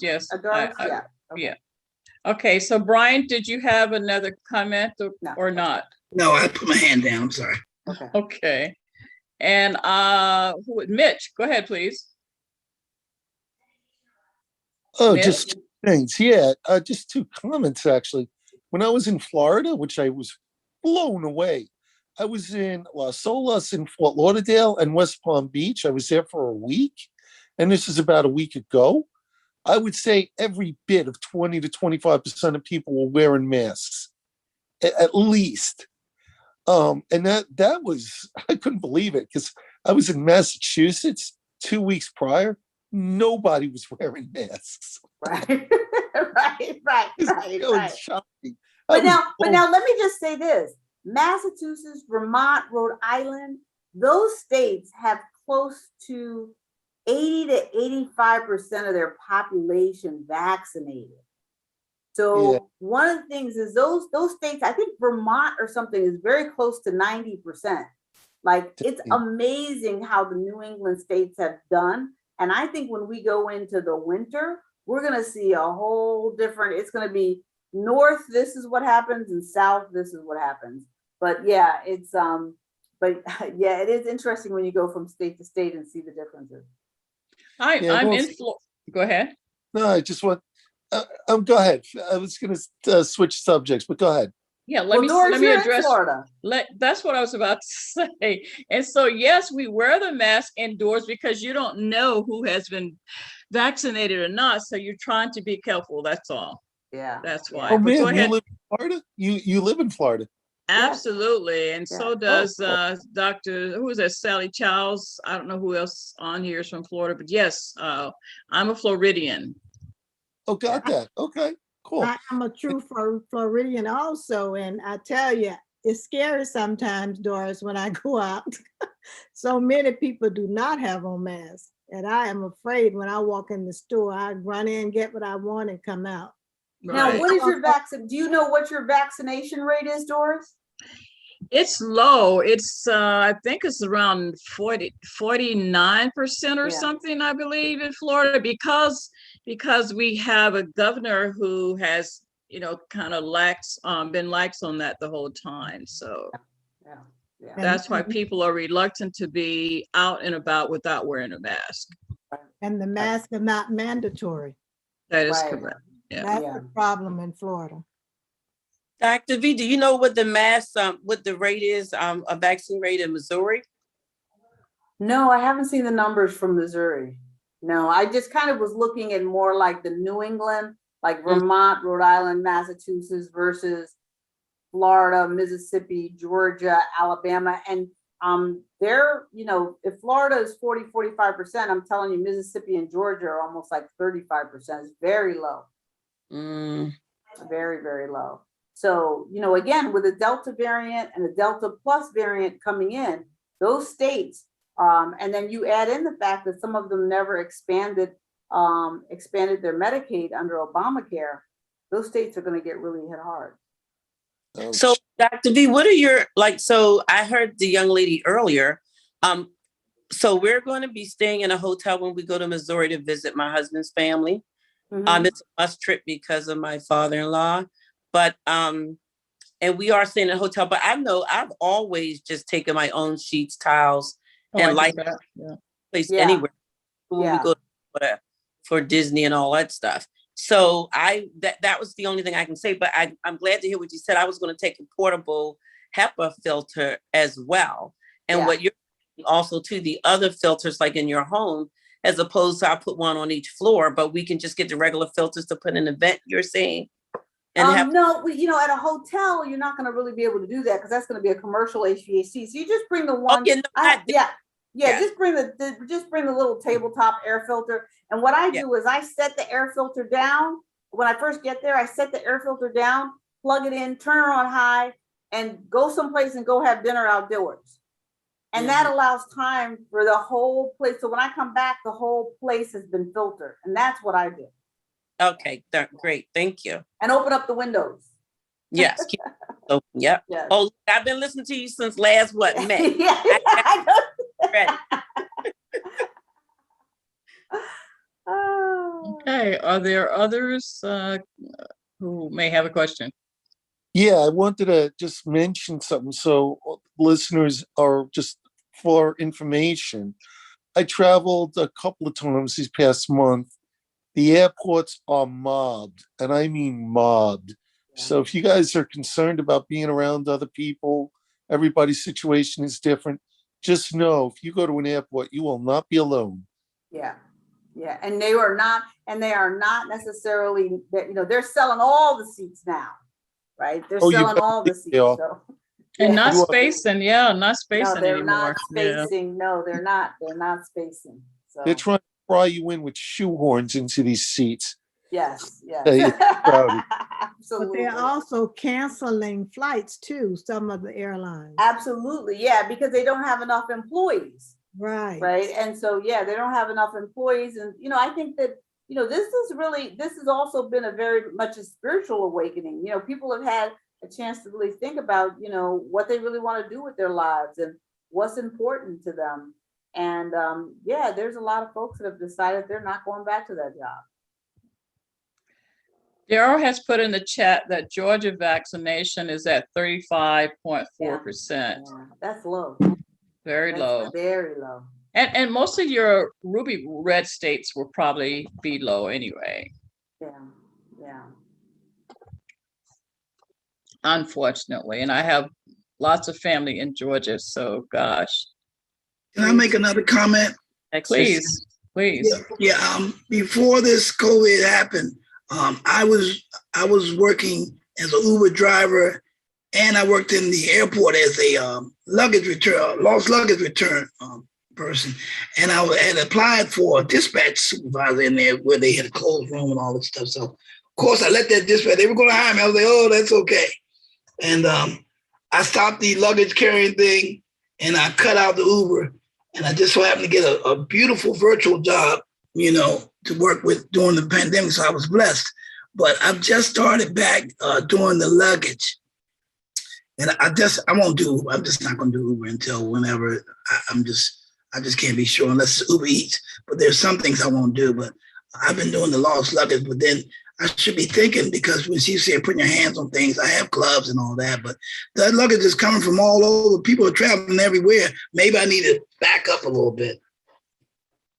Well, so here's what I do with gloves. Let me tell you what I do with gloves. Okay. A lot of people, we in the department in the medical field, we wear gloves on both hands, but we're very aware of not actually touching our face with our gloves on, right? Most people who aren't used to wearing gloves, you almost have to hold your hands like this. Otherwise, you will touch your face and not even realize you touch your face. So what I tell people to do is wear one glove. So you've got a clean hand and a dirty hand. So you wear one glove. This is what you pick up stuff with. Then you take that glove off, clean your hands, right? So you always are working with one clean hand and one dirty hand. And I think that actually works best. Because people have on two gloves, then gloves touch each other, then they touch themselves, and then it's just like you just infected yourself. So I do the same thing when I go out and pump gas. I have one glove. I grab the pump with that, pump the gas, put the gas thing back, and take off the glove, right? So just one glove and then one hand that is ungloved. So that usually works the best. Thank you. Yeah, then you can keep the job. They need you. One more question. When my brother flies in from California, I usually keep Lysol in my car. So before he put his luggage in, I spray it with Lysol. Is that good? You spray his luggage? I do. Yeah, so as long as he's touching his luggage and you're not, you don't need to. Well, I didn't know, but I just was being cautious because my mother's 99 and I did not want her to get anything. Yeah. So as long as he's touching, so I always tell people COVID doesn't jump off of services, right? So as long as you and your mother, who's 99, are not handling his luggage and he's handling his luggage, then you're fine. Now, is he vaccinated? He is vaccinated. Okay. All right. Okay. And everybody else is vaccinated. Well, at that time, my mother and I were not because we had to wait until they got it for us, but we are now. You are now. Okay. Okay. Yeah. Yeah. So, it's just more things that you're going to touch. But good question. Well, I keep Lysol in the car. I spray a lot. Okay. Mitch, you have another question? I think his hand is up from before. Oh, was it? Okay. Yeah, I'm good. Thank you. Okay, thanks. Okay, okay. All right, I see you put in the chat, Missouri's vaccination rate is 38%. Not doing good. Right. Not doing good. Yes, I figured that. Thank you so much. And it's also a very, very red state. But we will be staying on base in a new hotel. So hopefully that makes a difference with all of my cleaning power. Yeah, yeah, absolutely. And your own sheets and towels. Yeah, I travel that way too. That's the best way. I've always done that. Yeah. People thought I was crazy for doing that. I've been doing that for years, my own washcloth and everything. I do the same. Yeah. I do the same. Yeah, I don't Yeah. blame you. You just have to You have to be safe. Yes. bring my own carpets and everything. Wait a minute. You're on what now? Rugs, like if I had. Oh, really? I haven't gotten that bad. I haven't gotten there. I have the grandkids play on the floor, then I'll bring a, rug. Oh, okay. Okay. Nate, you're gonna have to break on into this one. Yeah. My sister is, what do you call it? She does everything. I mean, she brings covers to cover the sofa before they sit on the, in the hotels. Oh, wow. Gosh, I go, Yeah. no, I can do some of that, but I can't do everything. That's too much packing to do. You know what? I stick with the high traffic areas, the knobs, the TV remotes. Yes. The buttons that you use to press the temperature, the thermostat, the toilet, the toilet flush. Definitely. Hot and cold. And then whatever I use to turn the light on and off. You know what I mean? I kind of hit the areas that I know that I actually. Have you guys ever seen those shows where they show you the sheets and everything and they put that Oh, special yes. light on it? Yes. When you see that stuff and when you see how they actually clean, then you will be bringing your own things. Yeah, bed bugs too is another concern because people put their luggage on the bed when you should never do that, and it transmits and brings in bed bugs. Yeah. And they sit on the beds and all that. I don't do any of that. But at any rate, Chief, you're trying to say something. I apologize. Go ahead, please. Chief Frazier? No, ma'am, Nate was trying to get in. I just told him he needed to break into that conversation. Oh. Nate, go ahead, please. I was just concerned with whether or not there's a filter inside of the HEPA filter that has to be changed. Good question. So the air filter has a HEPA filter in it, and you do have to change out that filter, the little portable one. So, and I tell people when they buy the air filter, check the price of the filters that you have to change, because sometimes the filters can cost more than the air filter that you bought, right? So I tell people all the time, I said, when you find the air filter, find out how much the replacement filters actually cost, because sometimes that will cost more. Now, the HEPA filters that you buy to put the filters in your home, in your air conditioning unit in your home, those are just the regular filters with the cardboard around it. And then you just change those every 3 to 4 months. Okay. Yeah, but great question. Thank you, Chief. You're welcome. Now they have a filter, air filter in your home. You can buy this a lifetime one instead of buying them over and over.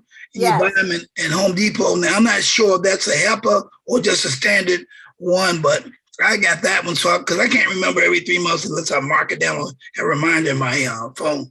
Yeah, I don't know if that one's a HEPA one or not, but I have seen that lifetime one. Do you take it out and wash it, or I was kind of you wash it, you rinse it, you take it out, rinse it. You can take it outside with your water hose, rinse it off, rinse it, turn it, flip it, and rinse it, and then you let it air dry like in your garage, and then you put it back in there. So you might put your one that you buy all the time back in there temporarily while you wait a day or two.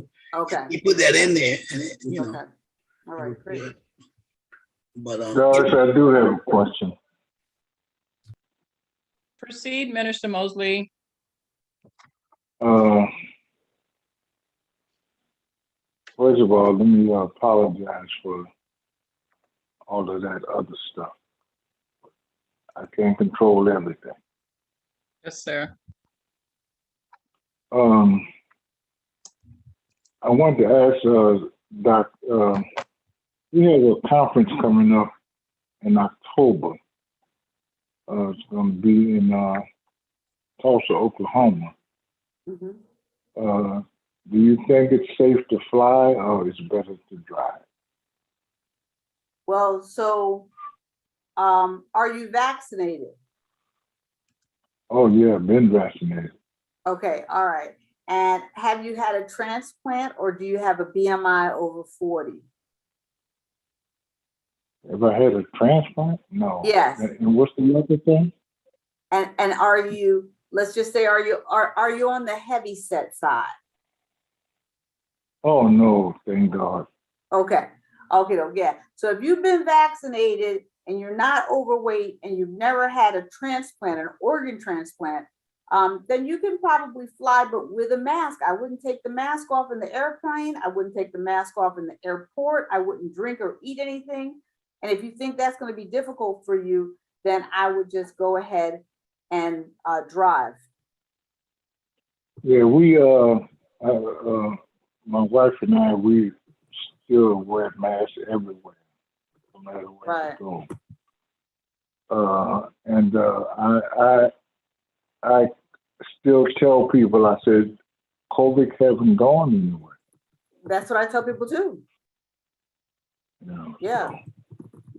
So I just got to ask, what is BMI? So BMI is your body mass index, and it's calculated by your height and your weight. And you can just Google body mass index calculators. And they'll come up for free when you put them in Google, and you can put in your height and your weight. So, I think obese is anybody over a BMI of about 35 or 40. And then there's, different categories. And that basically tells you that is what we've noticed makes a difference. And it's mainly because as you get overweight, what happens is you have a lot of inflammation in your body, and COVID causes inflammation. So if you have a baseline of inflammation that's here rather than here, then COVID comes along and causes much more. That's how patients who are overweight get in trouble. So when you're overweight, you have a baseline of inflammation, and that is how come the patients with obesity have a problem. People think it's related to hypertension or diabetes, and it's not. It has nothing to do with that. You could be overweight and not have hypertension, not have diabetes. You're still gonna have a problem with COVID. Okay. Well, I thank you for your information. You're welcome. You're welcome. All right, and then I see a question here. If someone what is the risk of COVID if a person is a cancer survivor who did chemo or another person who has asthma? So all of this depends upon your immune system. So if you're somebody who has had cancer and you've had cancer recently, and you've been on any medication that decreased your immune system, like chemotherapy, then if you have not recovered from that chemotherapy and your counts are still low, or you still have some of the effects of the chemotherapy, then you're going to be at increased risk. Similarly, someone with asthma, if you've been on prednisone, any sort of steroids, those things decrease your immune system, and that is also going to make you more susceptible to COVID and not doing well with COVID.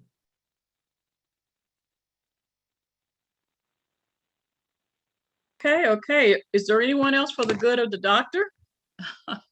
Doctor's order. Is there anyone else?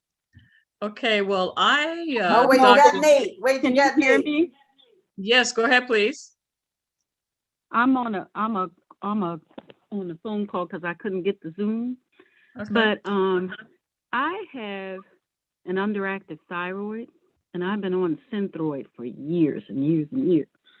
And so I want so much to get off of the Synthroid, but I've been on it so long, I guess I have to stay on it. They say I have to stay on it the rest of my life. But is that, what was my question? Oh, I try to do, so what kinds of things can I do to protect myself? I've had the vaccine, and I still wear my mask, but are there other things that I could do to increase my immune system?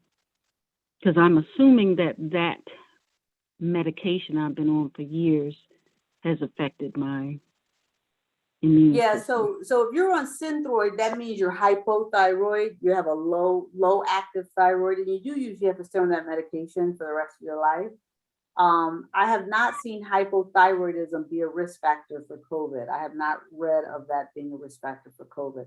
But as far as what you can do in general for your immune system, during this pandemic, and since the pandemic started, I've recommended that people actually take zinc and vitamin D3 supplements. Those are 2 supplements people who are deficient in zinc or deficient in vitamin D also do not do as well with COVID-19. So one of the things I tell people is during this particular pandemic, not all pandemics, but this particular one, is to make sure that you take zinc and vitamin D3 supplements. You can also get the zinc through fresh vegetables like spinach, and you can get vitamin D3 by going for a walk 30 minutes a day outside in the sun. So, those are some things that you can do to make a difference for your immune system. And the other thing that makes a difference is no smoking, no alcohol. That makes a huge difference for your immune system. Thank you. You're welcome. That's good advice. Thank you. The alcohol part I have to work on, but I don't do much alcohol anyway. Okay. Okay. The smoking is not a problem. Okay. All right. I do a little bit of alcohol once in a blue moon. So. Okay. All right. All right. Thank you so very much. So Dr. V, I have a question too about wine in that case. Wine. Yeah. So I tell people, alcohol in general decreases your immune system. Again, if you're doing it very infrequently, then, it doesn't, it's not going to be as much of a problem. The other thing with alcohol is it decreases people's inhibitions. So they sort of forget to wear a mask, get closer to each other. Like when I saw people outdoors, and again, I said outdoors usually doesn't make a difference unless you're crowded. So the outdoor spring breakers are a problem, right? Because it is crowded and they are getting very close to each other. And all of that. So yeah. And I also tell people try to refrain from alcohol around the time that they get the vaccine. Okay. Nate had a question. I was concerned with this weekend. We went to Texas for Juneteenth, and I found that everybody that was attending the functions, a good 75% of them weren't wearing masks. And we found ourselves congregating in places like the African American Museum where you had similar situation. And it was like nobody really cared, but with the touching of different items and the length of time that the disease can stay on them, it makes you wonder, regardless of how much you try to avoid this or that, you'll still find yourself becoming a victim. We had but that's my whole point. Yes. Everyone is going to eventually become infected with COVID-19, which is why it is so important to get vaccinated. I don't personally see how, if you decide you're not going to get vaccinated, I do not see how you protect yourself against this disease for the rest of your life. I don't see it.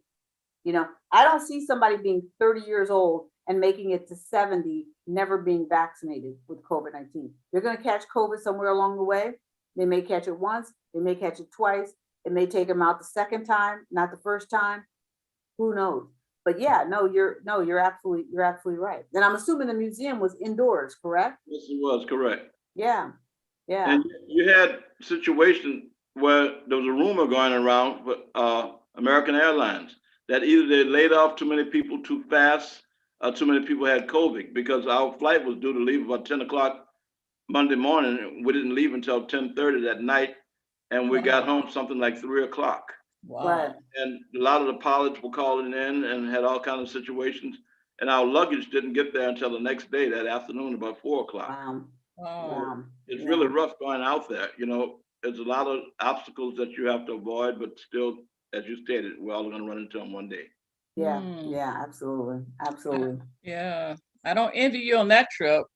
Yeah. Gosh. And that's the reason why I haven't flown out to Texas yet. My daughter lives there, my grand, but I refuse to fly out there right now. Well, I was interested in seeing Miss Opal. Oh, okay. Did you see her? I didn't get a chance. There was so much going on at that time. Yeah. That's what I'm dealing with now. My son lives in Texas and he wants me, he's just like, Mom, you're not even coming to visit your new grandchild. And so I'm supposed to be flying out there the end of July, but I really want to just get in my car and take 2 days. Drive. Stay in my overnight somewhere. I don't know. I drove from DC to Detroit because I didn't want to take a flight. Now, I do have a flight the end of July, and I'm going to Martha's Vineyard from DC. It's like a 1-hour flight, but I'm supposed to be on American Airlines. I'm like, oh my gosh, you know? So That's what flights at too. yeah. So I don't know. What do you think I should do? Should I get on the plane the end of July or end of July? Well, you're and the thing about it is none of them and their friends, they're not vaccinated. Oh no, I wouldn't go visit somebody who's not vaccinated. But they've been like that. The granddaughter, everybody's been in school all last year. You know, they have events. He's had several events and nobody wears a mask.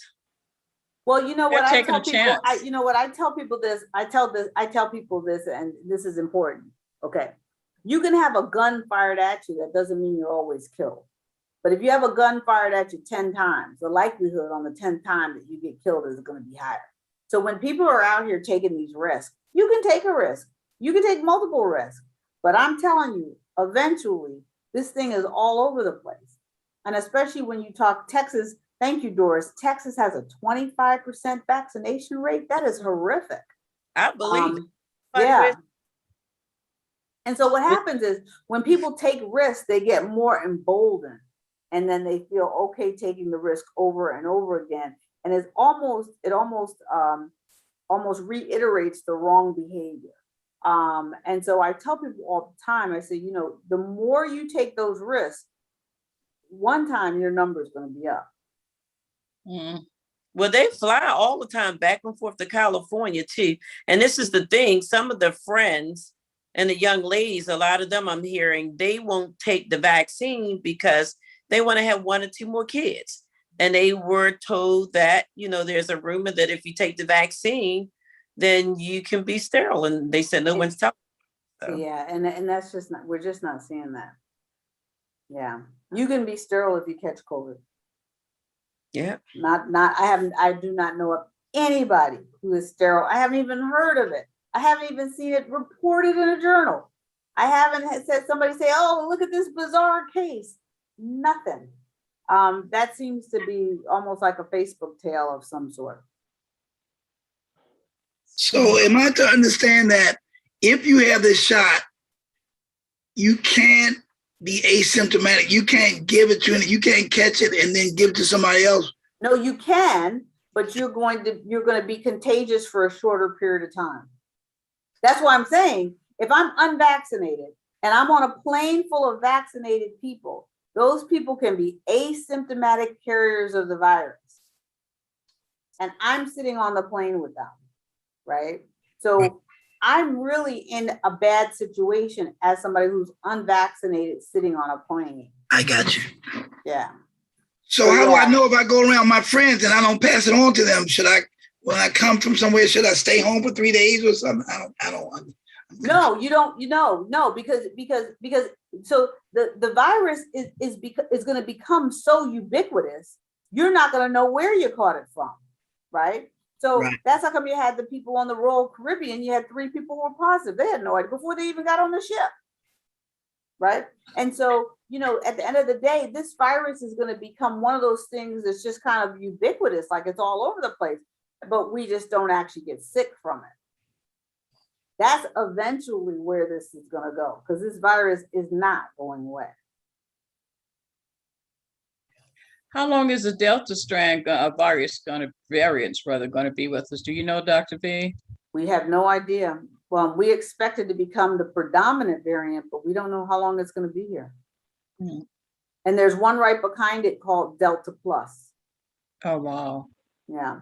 So that's what I'm saying. This thing is just mutating and mutating and mutating. This is not anything to play with. I'm telling people, you know, listen, if you got concerns, get into your doctor, get your questions answered, and get yourself protected. Okay. That's the bottom line. Danielle has a question. Oh, I'm sorry. Yeah, Danielle has a question in the chat about the elderberry. Yeah, elderberry as far as the immune system. Yeah, it also has, I have an elderberry too that has zinc in it as well. Yeah, so I like the elderberry that comes with zinc, but elderberry and the other thing, the other thing that decreases your immune system is stress. So stress lowers your immune system, makes it not function quite as well. And so some people have found elderberry and ashwagandha teas to help with stress and anxiety, and therefore help to improve their immune system. But I have not personally, seen any particular studies, like, medical studies on it. Okay. Well, Dr. I V, got one last question. Go I ahead, got one. please. No, go Okay, ahead. Go ahead. Have you Ask heard the of doctor. have you heard of the neti pot, Dr. V? Yes, I have. Do you think that that would be a good thing for people to do, to keep their nasal passages clear? So the neti pot, you're saying like to prevent COVID or something, or what are you suggesting? Well, it does clear out the nasal passages, from what I've heard. Right, it clears out the congestion. It's not sterilizing the nasal passages. Okay. Right, so congestion kind of blocks it. So it clears out the blockages so you can kind of breathe better, but it doesn't sterilize or get rid of COVID infection. Okay, because someone I know that does holistic things, they were saying that they use their neti pot every day and they do other different holistic things. Mm-hmm. Again, I wouldn't rely on those types of holistic things to protect me completely. Yeah, because it doesn't sterilize your nose, right? And you have to realize this, one of the things about this Delta variant is that it attaches to the cell faster and stronger. So something like just a stream of hot water isn't necessarily going to stop it from attaching to your cell. Right. And then once it gets inside the cell, then it replicates and then it's off to the races. Mm-hmm. Wow. So I had an incident at work where, we were doing we had some interns in there and I just said, look, this is not mandatory, but I just want to ask, who's had the shot. And some girl said, you can't ask me that. That's against HIPAA. And you can't. I was like, well, that's not a HIPAA thing. But what she said was, it's not my responsibility to ask you that. I said, well, you know what? Let me ask that. But I did tell her the reason I asked that because I was asked to have someone shadow me. And that means they would have to ride with me in my car. I said, but I may not ask you here, but when you get outside, before you get in my car, I can ask you anything I want. Yeah. Now, so let me actually talk about that. So I can ask you anything about your medical condition that I want to ask you about. You're not required to tell me. Gotcha. You have a right to privacy, right? Right. But if you don't tell me, I don't have to have you get in my car. Right. That's right? I'm not required to put you in my car either, right? So, and I personally wouldn't rely. I tell people, I need to see your card. I need to see your COVID card, right? Like I wouldn't even go, you couldn't tell me yes, no, or whatever. I would be like, no, I need to see, I got my card right here in my little pocket. I would need to see your card, right? And so I wouldn't believe them. So you don't have to tell me, and you also don't have to get in my car. Right. Nor do you have to come over to my house for Thanksgiving or anything else. So I can set my requirements and you can set your requirements, right? Yeah. Point taken. Thank you. All right.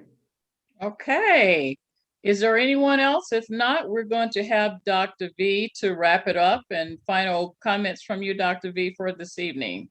Yeah, so my final comments would just be, keep the discussion alive with people in your family that are not vaccinated, or maybe you're not sure if they've got vaccinated. Don't be hesitant.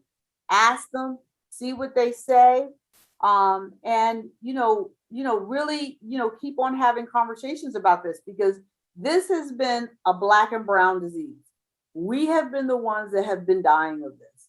Make no mistake about it, right? So it is Black and Latino people that have been dying of COVID in disproportionate rates. So don't be shy about talking about it, and don't be shy about asking the questions. Great. And take Now- your zinc and vitamin D3. Yes, absolutely. I take the D3 because because I don't get outdoors every day. So that helps me when I don't get outside. So, but a tradition that we have on Thursday night discussion council, we usually close out with a prayer. So I hope it doesn't offend anyone. But Minister Mosley, are you there? Yes, I'm here. Could you give us a brief closing, please? Brief closing prayer. It's getting late. So if you can close us out briefly. Certainly. Heavenly Father, in the name of Jesus, one moment.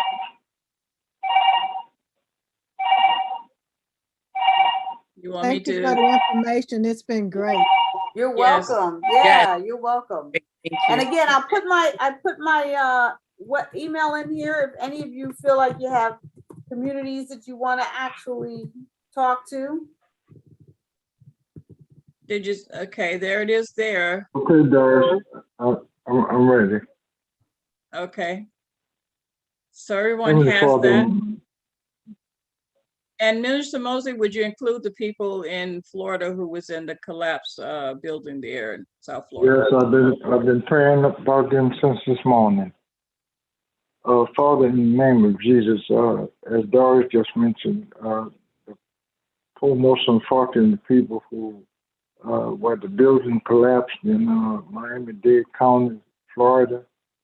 Dear God, we understand that catastrophes and things and hardships happen to us in this world. You told us in 16:33 that we might have peace. You said, but in this world we're going to have ups and downs and trials and tribulations. But you told us, don't worry about those things, for you have overcome all of those things in this world. And we thank you. Dear God, we ask that you just bless everybody on this call tonight. Bless the folk that wanted to be on the call and couldn't be. Bless those who perhaps should have been on the call and didn't be. Dear Father, we just ask that you keep all hearts and minds at peace, dear God. We know that the enemy is like a roaring lion trying to just do all he can to disturb the peace of people of God. But we thank you that we can rely on you for no matter what comes our way. And we just give you thanks and praise, and we bless your name. In Jesus' name we pray. Amen. Amen. Amen. Thank you. Okay. All right. Thank you, Doris, for Dr. putting this V, together. and thank you everyone for this evening. It's been splendid. Thanks. Lots of information.